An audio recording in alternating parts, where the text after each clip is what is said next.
Ladies and gentlemen, the recipients of the Presidential Medal of Freedom.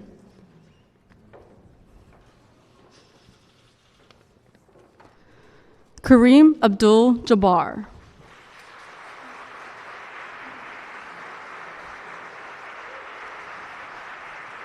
Turk Kobel, accepting on behalf of Eloise Kobel. Ellen DeGeneres.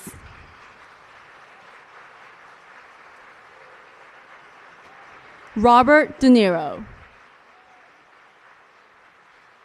Richard Garwin.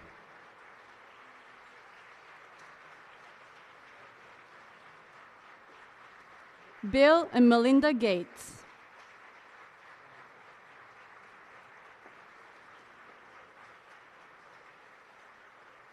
Frank Gehry.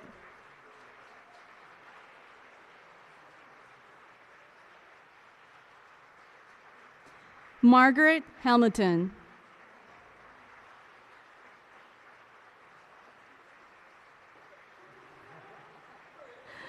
Tom Hanks.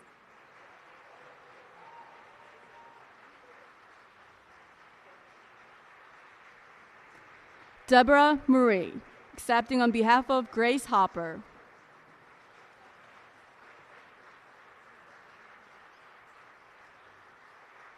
Michael Jordan.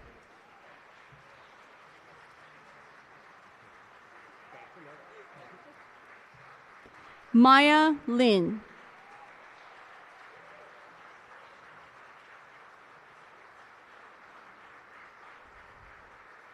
Lorne Michaels.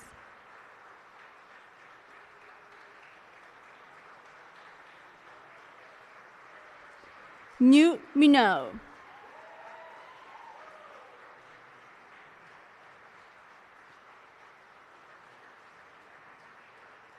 Eduardo Padron.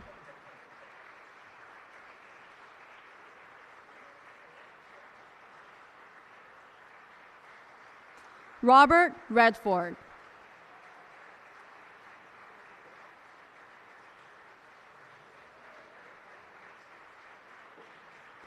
Diana Ross.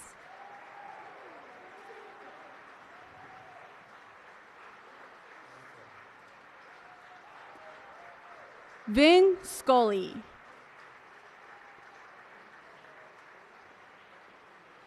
Bruce Springsteen.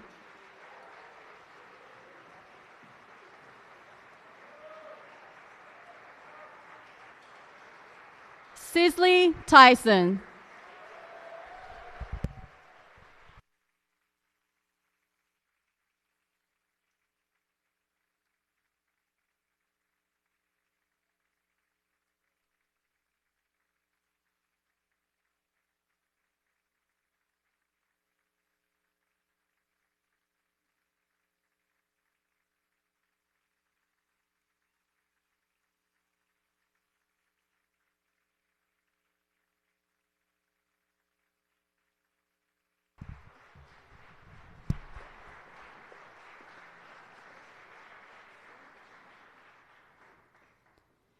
Ladies and gentlemen, the Vice President of the United States.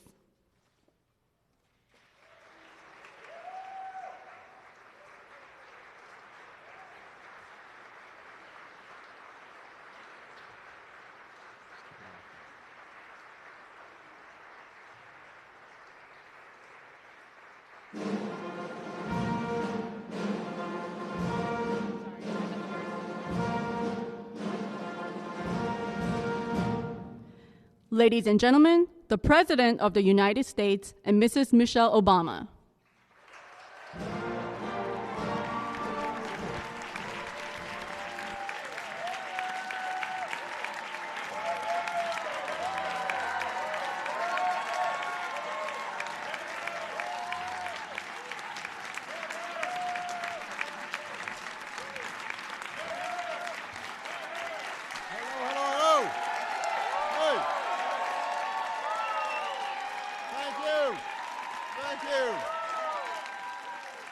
Thank you so much. Thank you. Everybody, please have a seat. We got some work to do here. This is not all fun and games. Welcome to the White House, everybody. Today we celebrate extraordinary Americans who have lifted our spirits, strengthened our union, pushed us towards progress. I always love doing this event, but this is a particularly impressive class. We've got innovators and artists, public servants, rabble-rousers, athletes, renowned character actors, like the guy from Space Jam.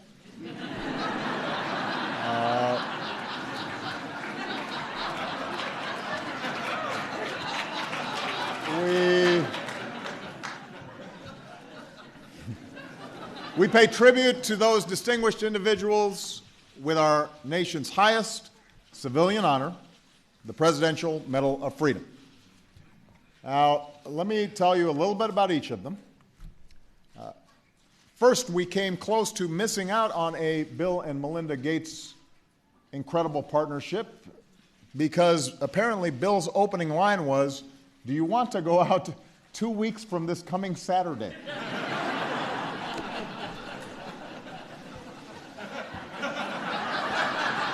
I mean, it was good with computers, but you know. Fortunately, Melinda believes in second chances, and the world is better for it. For 2 decades, the Gates Foundation has worked to provide life-saving medical care to millions, boosting clean water supplies, improving education for our children, rallying aggressive international action on climate change, cutting childhood mortality in half. The list could go on. These two have donated more money to charitable causes than anyone ever. Many years ago, Melinda's mom told her an old saying, "To know that even one life has breathed easier because you lived, that is success." By this and just about any other measure, few in human history have been more successful than these two impatient optimists. Frank Gehry has never let popular acclaim reverse his impulse to defy convention. "I was an outsider from the beginning," he says, "so for better or worse, I thrived on it."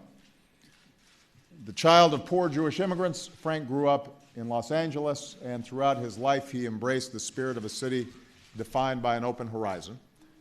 He spent his life rethinking shapes and mediums, seemingly the force of gravity itself, the idea of what architecture could be. He decided to upend, constantly repurposing every material available from titanium to paper towel tube.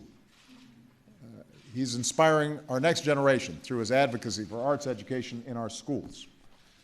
From the Guggenheim to Bilbao to Chicago's Millennium Park, our hometown, to his home in Santa Monica, which I understand caused some consternation among his neighbors. Frank's work teaches us that while buildings may be sturdy and fixed to the ground, like all great art, they can lift our spirits, they can soar and broaden our horizons. When an undergraduate from rural Appalachia first set foot on the National Mall many years ago, she was trying to figure out a way to show that war is not just a victory or a loss, but about individual lives. She considered how the landscape might shape that message, rather than the other way around. The project that Maya Lin designed for her college class earned her a B+ and a permanent place in American history. So, all of you B+ students out there, the Vietnam Veterans Memorial has changed the way we think about monuments, but also about how we think about sacrifice and patriotism and ourselves. Maya has given us more than just places for remembering. She has created places for us to make new memories. Her sculptures, chapels, homes are physical acts of poetry, each reminding us that the most important element in art or architecture is human emotion. 3 minutes before Armstrong and Aldrin touched down on the moon, Apollo 11's lunar lander alarms triggered. Red and yellow lights across the board. Our astronauts didn't have much time, but thankfully they had Margaret Hamilton, a young MIT scientist and a working mom in the 60s. Margaret led the team that created the onboard flight software that allowed the Eagle to land safely. And keep in mind that at this time, software engineering wasn't even a field yet. There were no textbooks to follow. So, as Margaret says, there was no choice but to be pioneers. Luckily for us, Margaret never stopped pioneering, and she symbolizes that generation of unsung women who helped send humankind into space. Her software architecture echoes in countless technologies today, and her example speaks of the American spirit of discovery that exists in every little girl and little boy who know that somehow to look beyond the heavens is to look deep within ourselves and to figure out just what is possible. If right is flight and Edison is light, then Hopper is code. Born in 1906, Rear Admiral Grace Murray Hopper followed her mother into mathematics, earned her PhD from Yale, and set out on a long and storied career. At age 37, and a full 15 pounds below military guidelines, the gutsy and colorful Grace joined the Navy and was sent to work on one of the first computers, Harvard's Mark I. She saw beyond the boundaries of the possible and invented the first compiler, which allowed programs to be written in regular language and then translated for computers to understand. While the women who pioneered software were often overlooked, the most prestigious award for young computer scientists now bear her name. From cell phones to Cyber Command, we can thank Grace Hopper for opening programming to millions more people, helping to usher in the information age and profoundly shaping our digital world. Speaking of really smart people, in the summer of 1950, a young University of Chicago physicist found himself at Los Alamos National Laboratory. Dick Garwin was there, he said, because Chicago paid its faculty for 9 months, but his family ate for 12. So by the next summer, Dick had helped create the hydrogen bomb. And for the rest of his life, he dedicated himself to reducing the threat of nuclear war. Dick's not only an architect of the atomic age. Ever since he was a Cleveland kid tinkering with his father's movie projectors, he's never met a problem he didn't want to solve. Reconnaissance satellites, the MRI, GPS technology, the touch screen, all bear his fingerprints. He even patented a muscle washer for shellfish, which that I haven't used. The other stuff I have.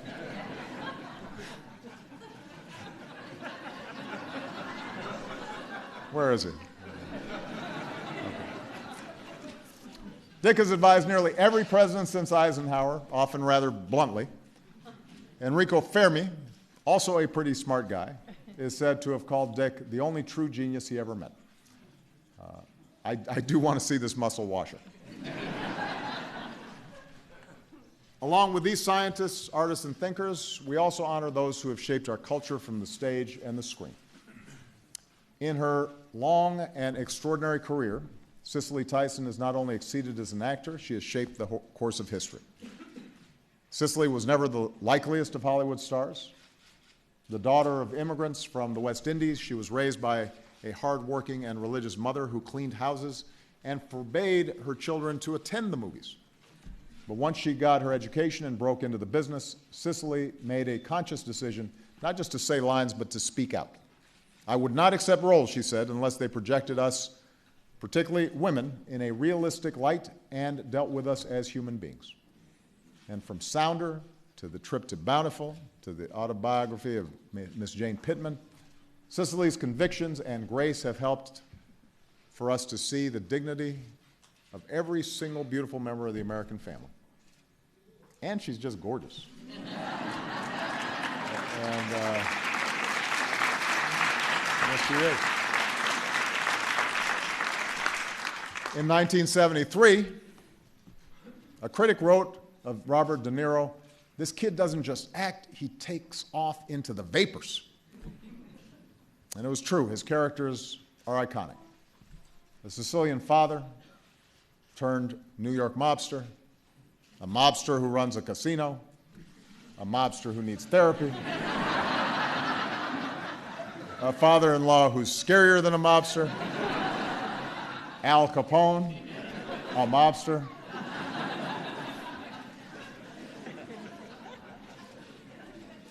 Robert combines dramatic precision and, it turns out, comedic timing with his signature eye for detail.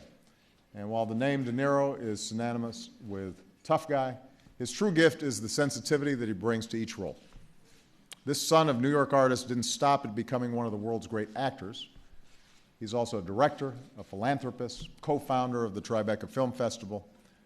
Of his tireless preparation, from learning the saxophone to remaking his body, he once said, "I feel I have to earn the right to play a part." And the result is honest and authentic art that reveals who we really are. In 1976, Lorne Michaels implored the Beatles to reunite on his brand new show. In exchange, he offered them $3,000. And then he told them they could share it equally, or they could give Ringo a smaller cut, which was early proof that Lorne Michaels has a good sense of humor. On Saturday Night Live, he's created a world where a band of no-names become comedy's biggest stars, where our friends the Coneheads and cheerleaders and land sharks and basement deadbeats and motivational speakers and an unfrozen caveman lawyer show up, and Tom Hanks is on Black Jeopardy.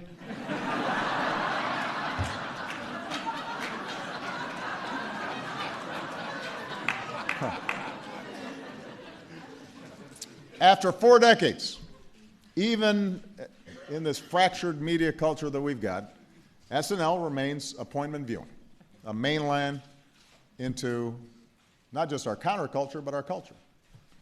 Still a challenge to the powerful, especially folks like me.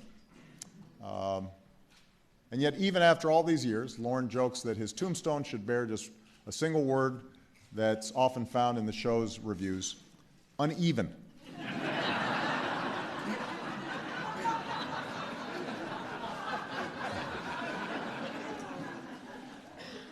As a current U.S. Senator would say, "Doggone it, Lorne, that's why people like you." Hey, he produced a senator, too. It's pretty impressive. Ellen DeGeneres has a way of making you laugh about something rather than at someone.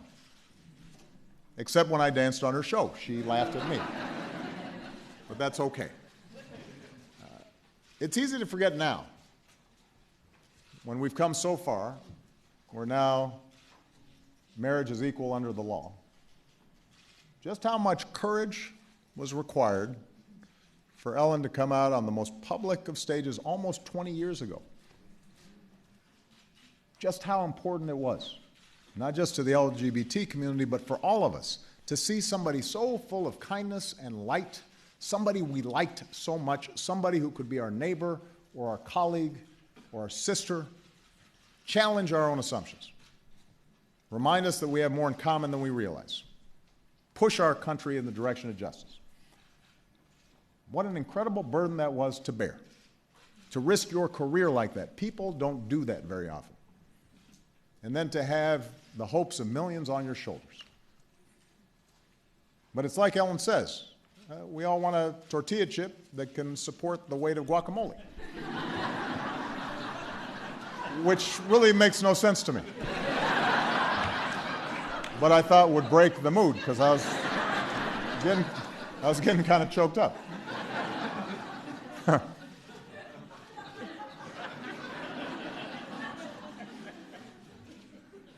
And she did pay a price. We don't remember this. I hadn't remembered it.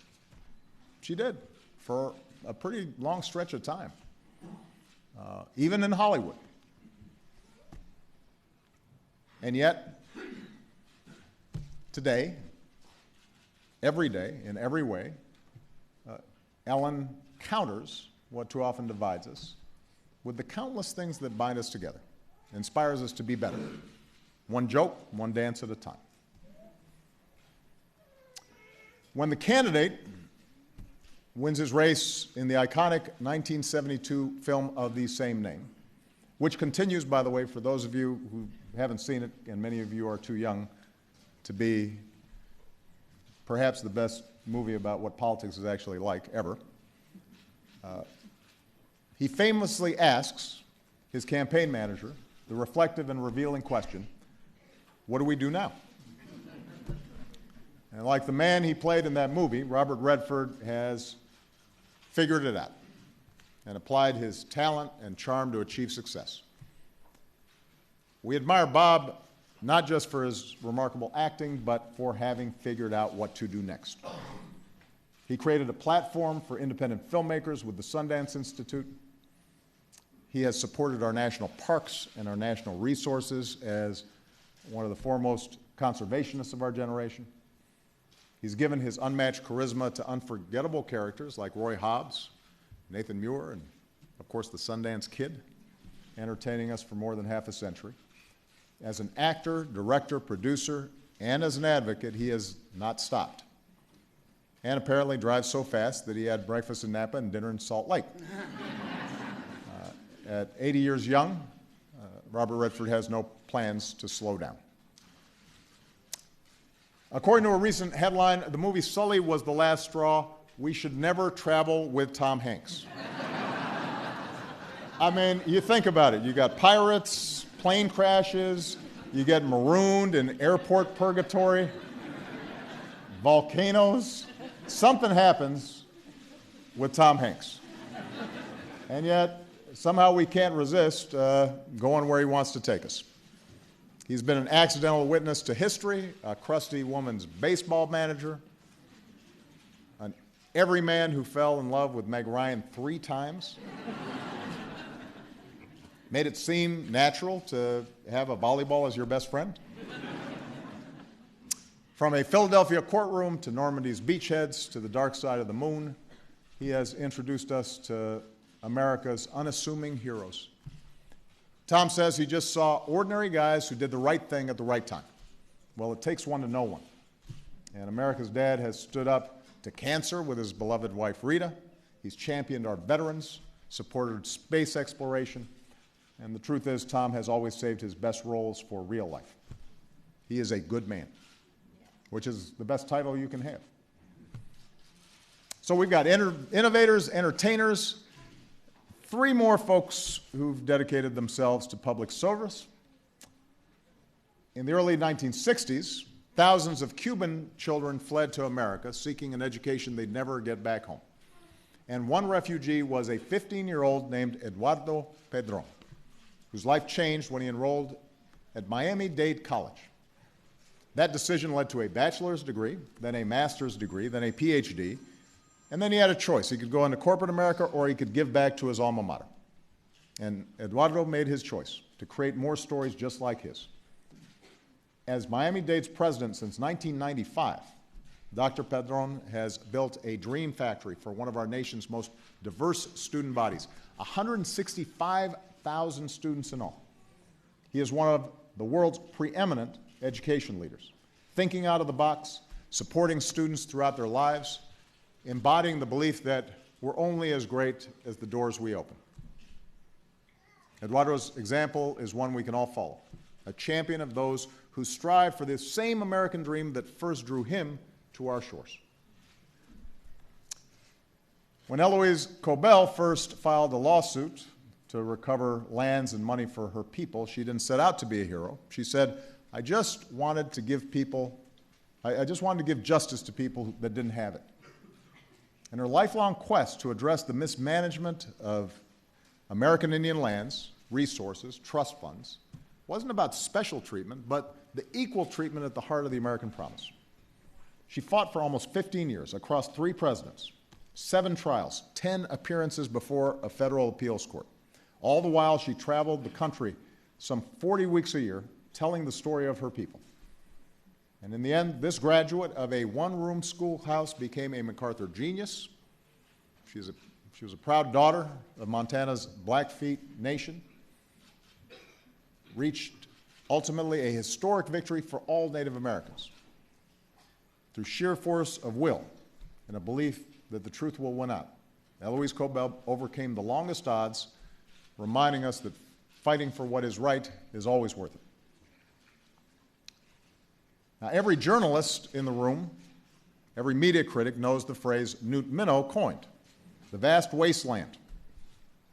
But the two words Newt prefers we remember from his speech to the nation's broadcasters are these: public interest. That's been the heartbeat of his life's work, advocating for residents of public housing, advising a governor and a Supreme Court justice, cementing presidential debates as our national institution, leading the FCC. When Newt helped launch the first communication satellites, making nationwide broadcasts possible, and eventually GPS possible and cell phones possible, he predicted it would be more important than the moon landing. This will launch ideas into space, he said, and ideas last longer than people. As far as I know, he's the only one of today's honorees who was present on my first date with Michelle. Imagine our surprise when we saw Newt, one of our bosses that summer, at the movie theater. We do the right thing. So he's also been vital to my personal interests. And finally, we honor 5 of the all-time greats in sports and music. The game of baseball has a handful of signature sounds. You hear the crack of the bat. You got the crowd singing in the 7th inning stretch. And you've got the voice of Vin Scully. Most fans listen to a game's broadcast when they can't be at the ballpark. Generations of Dodgers fans brought their radios into the stands because you didn't want to miss one of Vin's stories. Most play-by-play announcers partner with an analyst in the booth to chat about the action, then worked alone and talked just with us. Since Jackie Robinson started at second base, Vin taught us the game and introduced us to its players. He narrated the improbable years, the impossible heroics, turned contests into conversations. When he heard about this honor, Vin asked with characteristic humility, "Are you sure? I'm just an old baseball announcer." And we had to inform him that to Americans of all ages, you are an old friend. In fact, I thought about him doing all these citations, which would have been very cool, but I thought we shouldn't make him sing for a supper like that. Up next.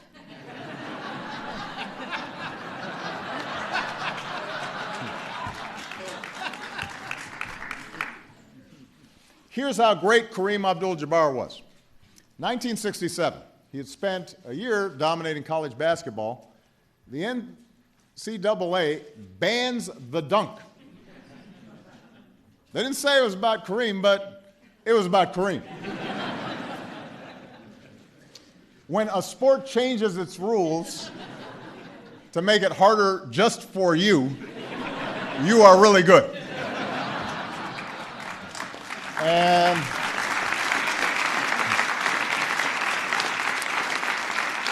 And yet, despite the rule change, he was still the sport's most unstoppable force. It's a title he'd hold for more than 2 decades, winning NBA Finals MVPs a staggering 14 years apart. Bless you. And as a surprisingly similar-looking co-pilot, Roger Murdoch once said in the movie Airplane. I mean, we've got some great actors here. Space Jam, Airplane. He did it all while dragging Walton and Lanier up and down the court for 48 minutes. But the reason we honor Kareem is more than just a pair of goggles and the skyhook. He stood up for his Muslim faith when it wasn't easy and it wasn't popular. He's as comfortable sparring with Bruce Lee as he is advocating on Capitol Hill or writing with extraordinary eloquence about patriotism. Physically, intellectually, spiritually, Kareem is one of a kind, an American who illuminates both our most basic freedoms and our highest aspirations. When he was 5 years old, Michael Jordan nearly cut off his big toe with an axe. Back then, his handles needed a little work. But think, if things had gone differently, Air Jordans might never have taken flight. I mean, you don't want to buy a shoe with like one toe missing. We may never have seen him switch hands in midair against the Lakers, or drop 63 in the Garden, or gut it out in the flu game, or hit the shot 3 different times over Georgetown, over Elo, over Russell. We might not have seen him take on Larry Bird in horse, or lift up the sport globally along with the Dream Team. Yet MJ is still more than those moments, more than just the best player on the 2 greatest teams of all time, the Dream Team and the 1996 Chicago Bulls. He's more than just a logo, more than just an internet meme.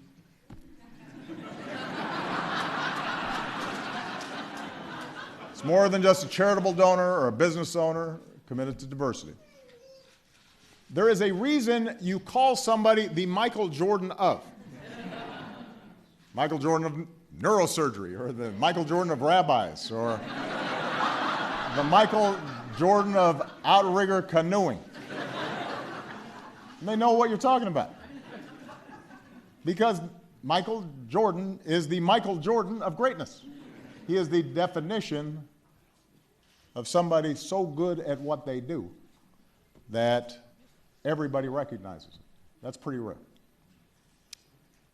As a child, Diana Ross loved singing and dancing for family friends, but not for free.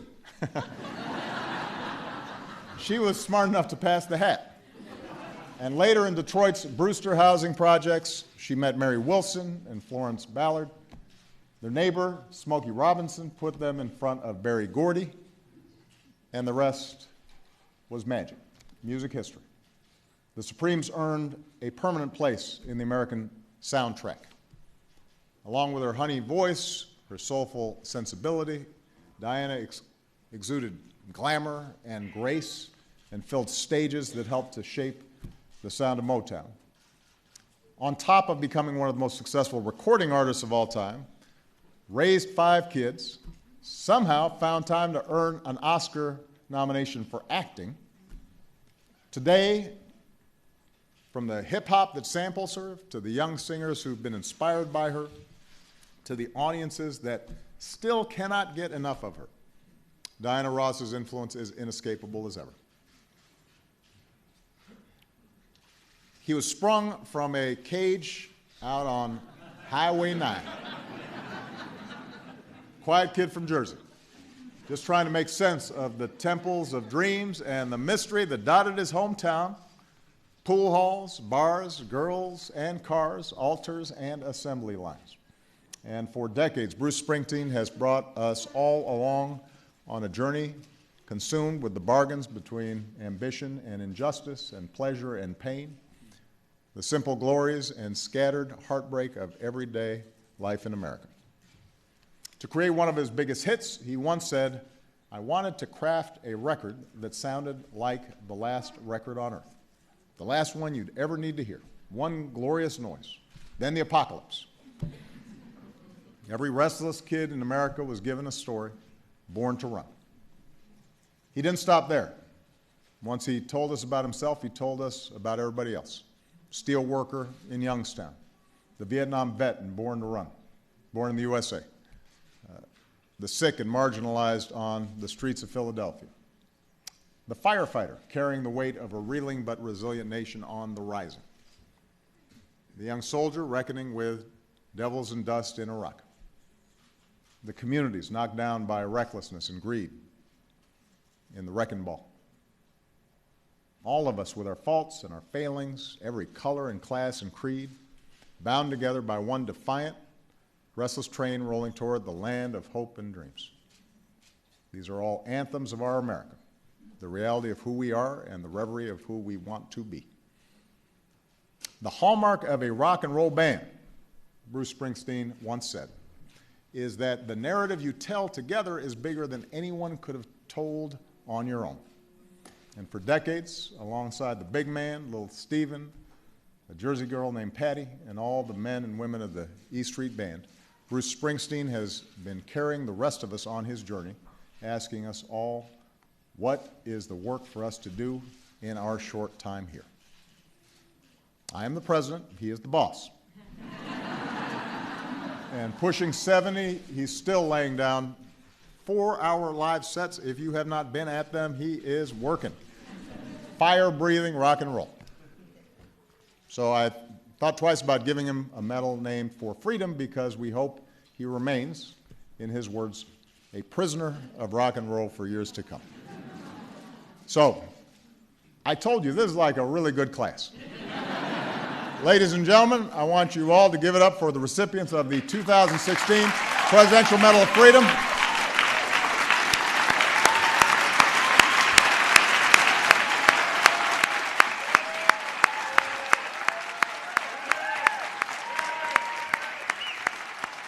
It is a good group.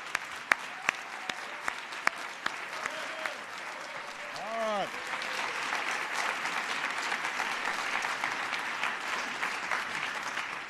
Now we got to actually give them medals. So please be patient.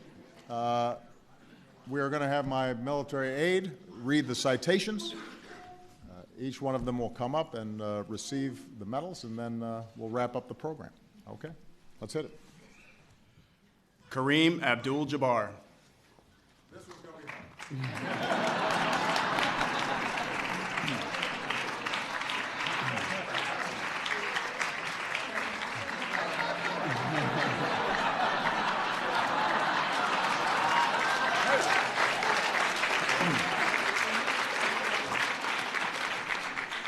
An iconic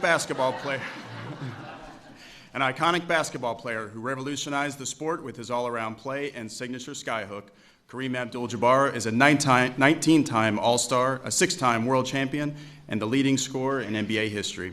Adding to his achievements on the court, he also left his mark off of it, advocating for civil rights, cancer research, science education, and social justice. In doing so, Kareem Abdul-Jabbar leaves a towering legacy of compassion, faith, and service to others, a legacy based not only on the strength and grace of his athleticism, but on the sharpness of his mind and the size of his heart.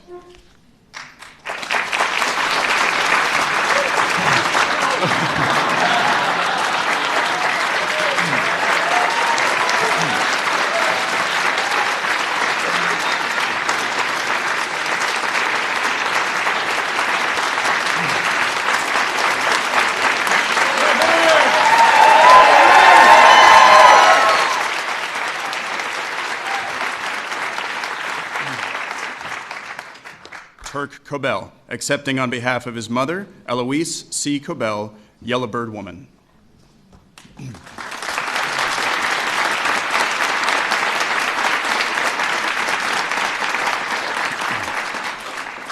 A member of the Blackfeet Nation, Eloise Cobell spent her life defying the odds and working on behalf of her people. As a young woman, she was told that she wasn't capable of understanding accounting, so she mastered the field and used her expertise to champion a lawsuit whose historic settlement has helped restore tribal homelands to her beloved Blackfeet Nation and many other tribes. Today, her tenacious and unwavering spirit lives on in the thousands of people and hundreds of tribes for whom she fought, and in all those she taught to believe that it is never too late to right the wrongs of the past and help shape a better future.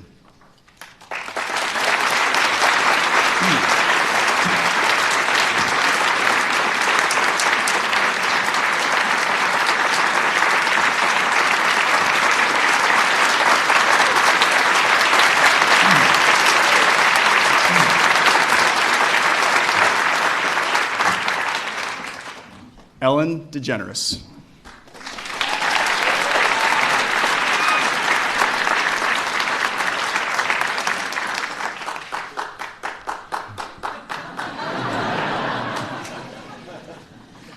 In a career spanning 3 decades, Ellen DeGeneres has lifted our spirits and brought joy to our lives as a stand-up comic, actor, and television star. In every role, she reminds us to be kind to one another and to treat people as each of us wants to be treated. At a pivotal moment, her courage and candor helped change the hearts and minds of millions of Americans, accelerating our nation's constant drive toward equality and acceptance for all. Again and again, Ellen DeGeneres has shown us that a single individual can make the world a more fun, more open, more loving place, so long as we just keep swimming.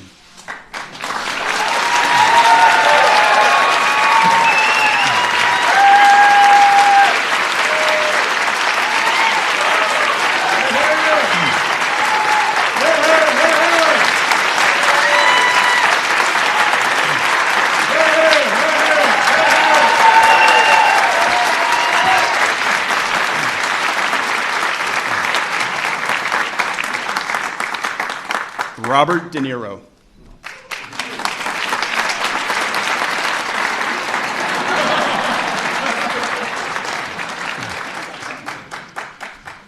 For over 50 years, Robert De Niro has delivered some of screen's most memorable performances, cementing his place as one of the most gifted actors of his generation. From The Godfather Part 2 and The Deer Hunter to Midnight Run and Heat, his work is legendary for its range and depth. Relentlessly committed to his craft, De Niro embodies his characters, creating rich, nuanced portraits that reflect the heart of the human experience. Regardless of genre or era, Robert De Niro continues to demonstrate that extraordinary skill that has made him one of America's most revered and influential artists.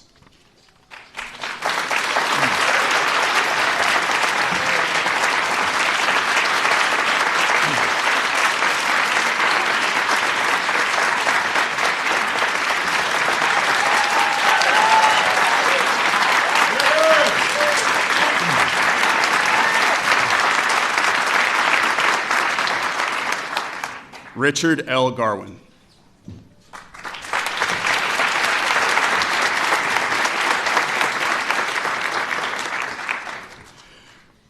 One of the most renowned scientific and engineering minds of our time, Dr. Richard Garwin has always answered the call to help solve society's most challenging problems.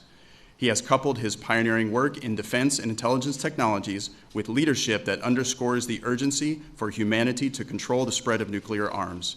Through his advice to Republican and Democratic administrations dating to President Eisenhower, his contributions in fundamental research, and his inventions that power technologies that drive our modern world, Richard Garwin has contributed not only to this nation's security and prosperity, but to the quality of life for people all over the world.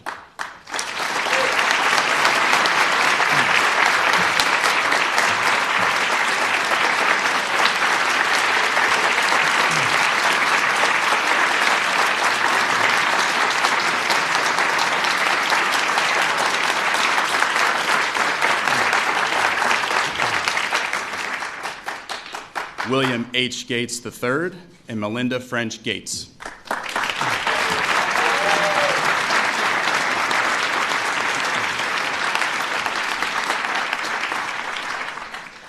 Few people have had the profound global impact of Bill and Melinda Gates. Through their work at the Bill and Melinda Gates Foundation, they've demonstrated how the most capable and fortunate among us have a responsibility to use their talents and resources to tackle the world's greatest challenges. From helping women and girls lift themselves and their families out of poverty to empowering young minds across America, they have transformed countless lives with their generosity and innovation. Bill and Melinda Gates continue to inspire us with their impatient optimism that together we can remake the world as it should be.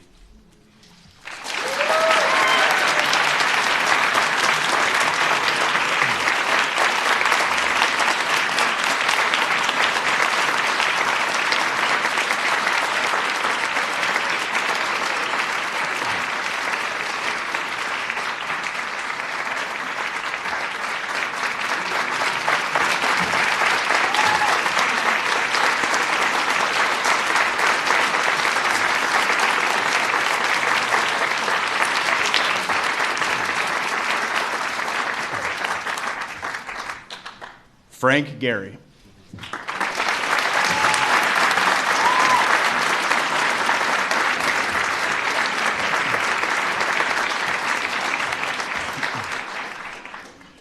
Never limited by conventional materials, styles, or processes, Frank Gehry's bold and thoughtful structures demonstrate architecture's power to induce wonder and revitalize communities.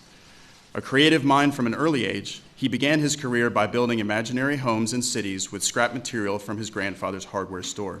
Since then, his work continues to strike a balance between experimentation and functionality, resulting in some of the 20th century's most iconic buildings. From his pioneering use of technology to the dozens of awe-inspiring sites that bear his signature style, to his public service as a citizen artist through his work with Turnaround Arts, Frank Gehry has proven himself an exemplar scholar of American innovation.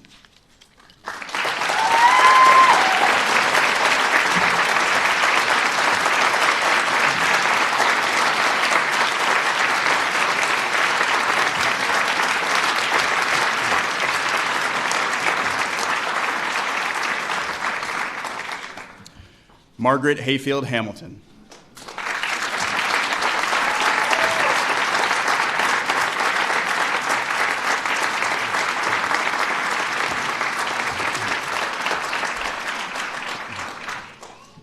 A pioneer in technology, Margaret Hamilton defined new forms of software engineering and helped launch an industry that would forever change human history. Her software architecture led to giant leaps for humankind, writing the code that helped America set foot on the moon. She broke barriers in founding her own software businesses, revolutionizing an industry and inspiring countless women to participate in STEM fields. Her love of exploration and innovation are the source code of the American spirit, and her genius has inspired generations to reach for the stars.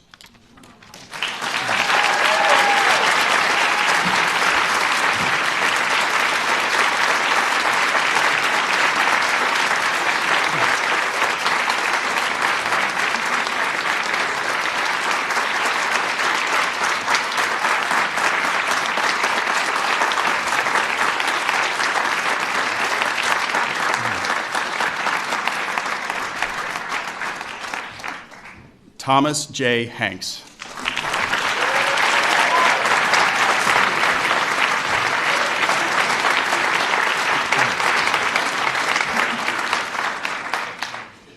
Throughout a distinguished film career, Tom Hanks has revealed the character of America as well as his own. Portraying war heroes, an astronaut, a ship captain, a cartoon cowboy, a young man growing up too fast, and dozens of others, he's allowed us to see ourselves not only as we are, but as we aspire to be. On screen and off, Tom Hanks has honored the sacrifices of those who have served our nation, called on us all to think big and to believe, and inspired a new generation of young people to reach for the sky.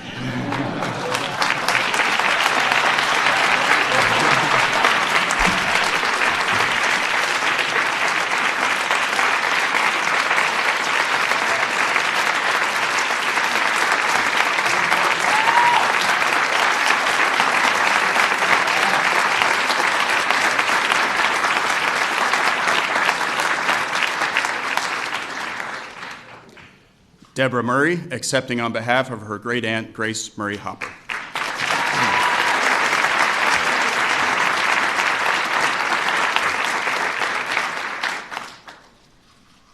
As a child who loved disassembling alarm clocks, Rear Admiral Grace Murray Hopper found her calling early.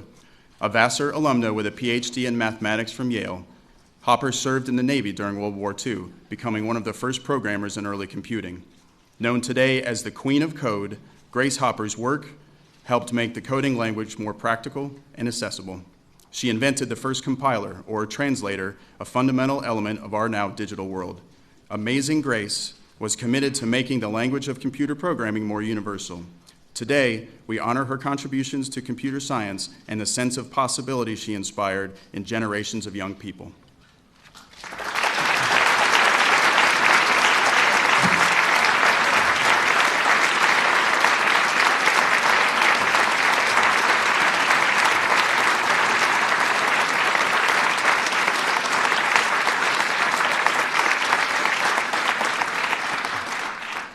Michael J. Jordan.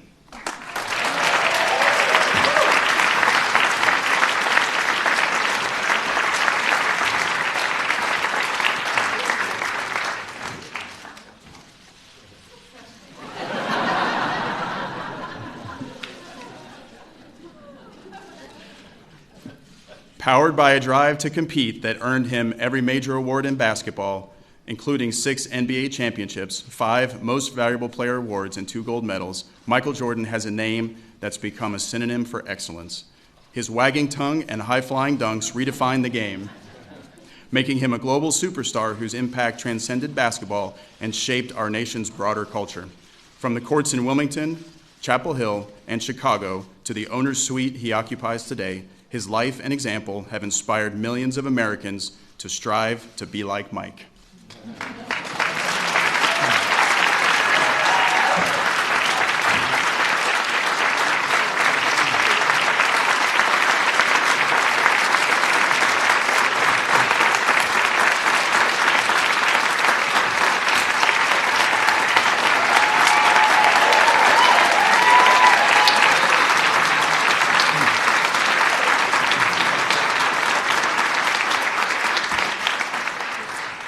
Maya Y. Lin.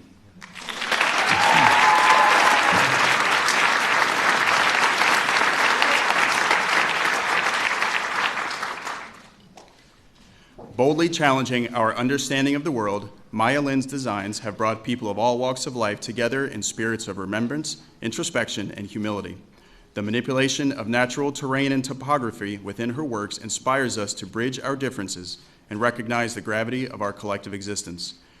Her pieces have changed the landscape of our country and influenced the dialogue of our society, never more profoundly than with her tribute to the Americans who fell in Vietnam by cutting a wound into the earth to create a sacred place of healing in our nation's capital.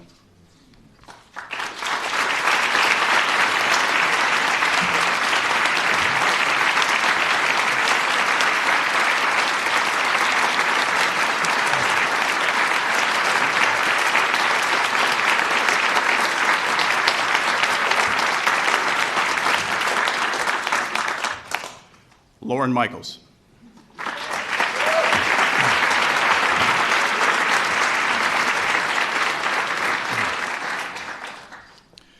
One of the most transformative entertainment figures of our time, Lorne Michaels followed his dreams to New York City, where he created a sketch show that brought satire, wit, and modern comedy to homes around the world. Under his meticulous command as executive producer, Saturday Night Live has entertained audiences across generations, reflecting and shaping critical elements of our cultural, political, and national life. Lorne Michaels' creative legacy stretches into late-night television, sitcoms, and the big screen, making us laugh, challenging us to think, and raising the bar for those who follow. As one of his show's signature characters would say, well, isn't that special?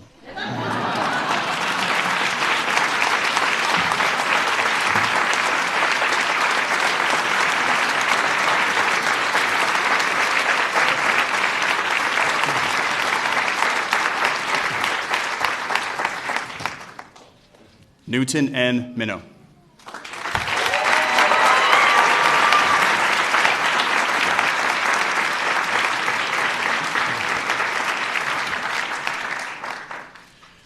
As a soldier, counsel to the governor of Illinois, chairman of the Federal Communications Commission, and law clerk to the Chief Justice of the Supreme Court, Newton Minow's career has been defined by his devotion to others. Deeply committed to his family, the law, and the American people, his dedication to serving and empowering the public is reflected in his efforts to ensure that broadcast media educates and provides opportunity for all. Challenging the media to better serve their viewers, his staunch commitment to the power of ideas and information has transformed telecommunications and its influential role in our society.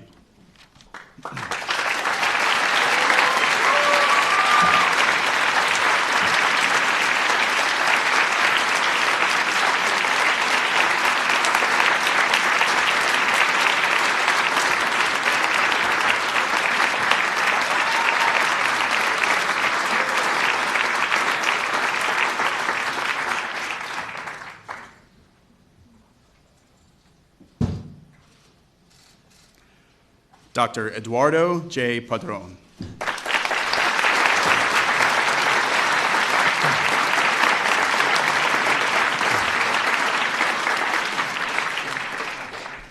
As a teenage refugee from Cuba, Eduardo Padron came to the United States to pursue the American dream, and he has spent his life making that dream real for others. As president of the community college he once attended, his thoughtful leadership and commitment to education have transformed Miami-Dade College into one of the premier learning institutions in the country, earning him praise around the world. His personal story and lasting professional influence prove that success need not be determined by our background, but by our dedication to others, our passion for creating America that is as inclusive as it is prosperous.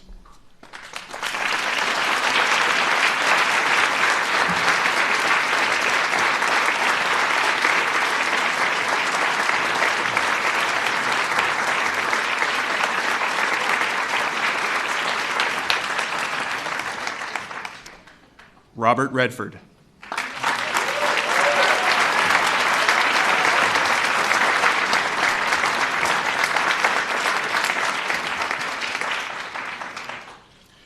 Robert Redford has captivated audiences from both sides of the camera through entertaining motion pictures that often explore vital social, political, and historical themes. His lifelong advocacy on behalf of preserving our environment will prove as enduring a legacy as his award-winning films, as will his pioneering support for independent filmmakers across America. His art and activism continue to shape our nation's cultural heritage, inspiring millions to laugh, cry, think, and change.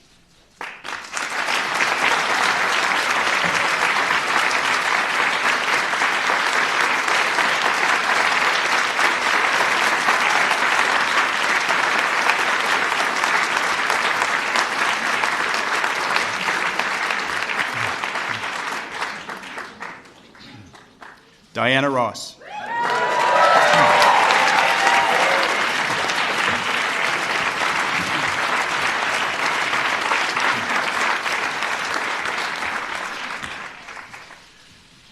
A daughter of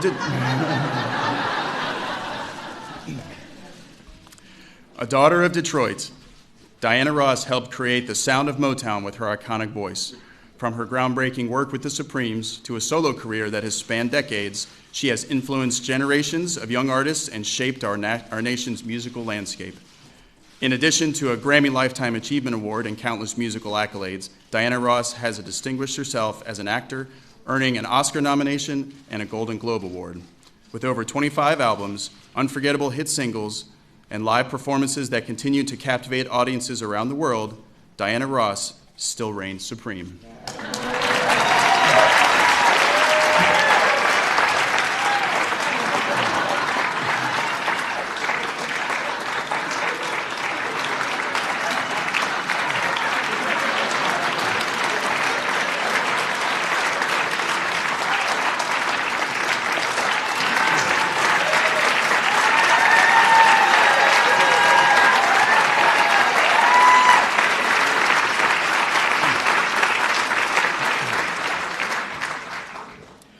Next up, Vin Scully.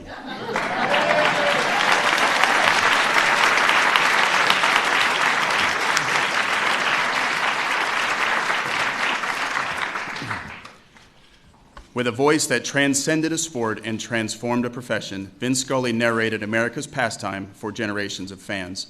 Known to millions as the soundtrack of summer, he found time to teach us about life and love while chronicling routine plays and historic heroics. In victory and in defeat, his colorful accounts reverberated through the bleachers, across the airwaves, and into our homes and imaginations. He is an American treasure and a beloved storyteller, and our country's gratitude for Vin Scully is as profound as his love for the game.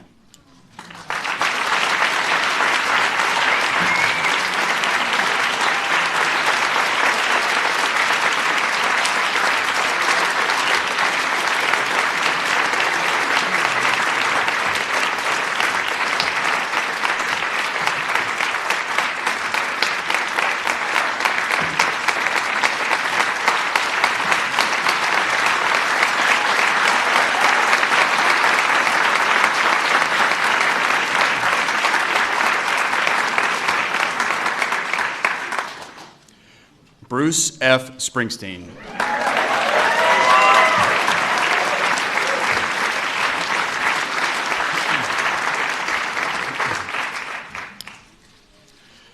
As a songwriter, a humanitarian, America's rock and roll laureate, and New Jersey's greatest ambassador, Bruce Springsteen is, quite simply, the boss. Through stories about ordinary people, from Vietnam veterans to steelworkers, his songs capture the pain and the promise of the American experience. With his legendary E Street Band, Bruce Springsteen leaves everything on stage in epic, communal live performances that have rocked audiences for decades. With empathy and honesty, he holds up a mirror to who we are as Americans chasing our dreams and as human beings trying to do the right thing. There's a place for everyone in Bruce Springsteen's America.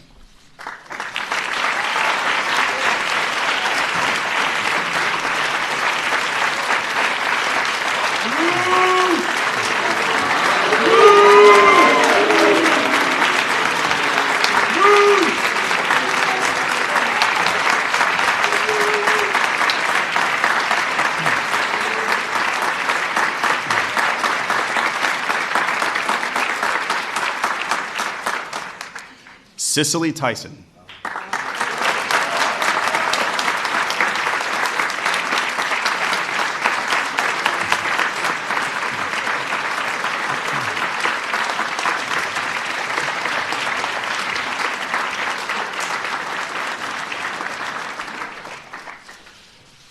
For 60 years, Cicely Tyson has graced the screen and the stage, enlightening us with her groundbreaking characters and calls to conscious humility and hope. Her achievements as an actor, her devotion to her faith, and her commitment to advancing equality for all Americans, especially women of color, have touched audiences of multiple generations.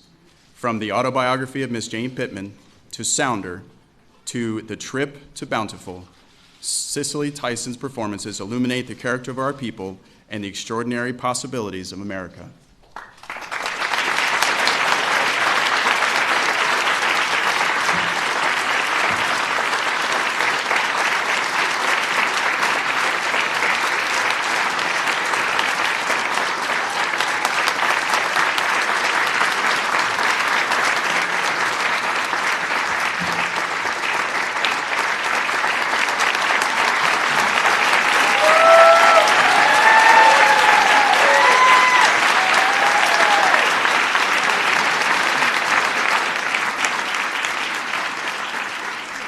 So, just on a personal note, part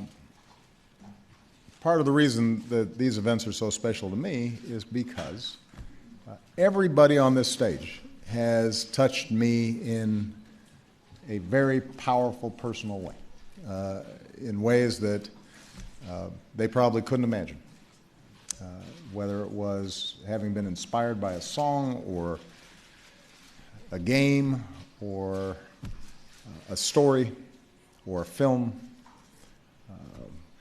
or a monument, or in the case of Newt Minow, introducing me to Michelle. These are folks who have helped make me who I am and think about my presidency. And what also makes it special is this is America. And it's useful when you think about this incredible collection of people to realize that this is what makes us the greatest nation on earth, not because of what we...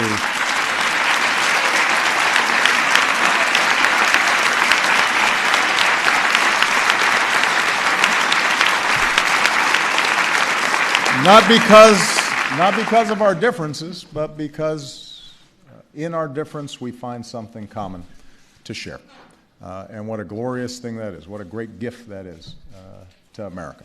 So I want all of you to enjoy the wonderful reception that will be taking place afterwards. Michelle and I have to get back to work, unfortunately, but I hear the food is pretty good. And I would like all of you to give one big rousing round of applause to our 2016 honorees for the Presidential Medal of Freedom. Give it up.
sticking around to get the movies? Maybe. It just doesn't seem like it's going to happen at this time. Yeah. We'll see like where they go. They got it. Well, I'm sure they're going across all.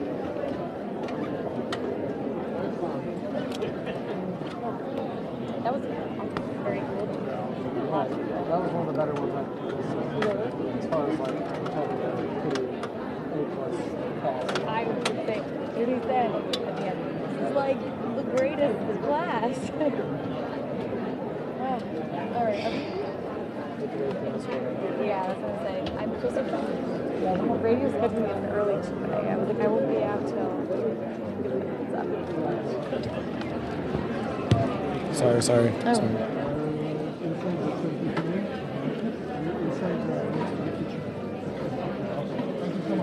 I'll see you in days. Hey. All right. Raymond, run my backpack.